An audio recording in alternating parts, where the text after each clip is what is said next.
Ég heiti Laufey Jónsdóttir, er að vinna á Kerecis, er að sjá samfélagsmiðlana þar.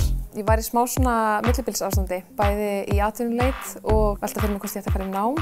Ég rakst á auglýsingu frá Sahara, ákvað að skráða mig í fjarnám, út af því ég var að byrja í þessari nýju vinnu á nákvæmlega sama tíma. Sem kom í ljós að þetta er bara mjög opið, þannig ég gat mætt ef ég vildi, en ég gat líka bara verið í tölvunni heima, vera með á fyrirlesturum og horfa á líka eftir á. Það eru bara allir með aðgang á efninu. Þetta er alveg mjög mikil keyrsla, en maður lærði einhvern veginn svo miklu meira en maður hélt. Þú getur farið svo ógeðslega djúpt í þetta. Líka skemmtilegt að geta lært af svona reynslu miklu fólki sem hefur verið að starfa við þetta í mörg ár.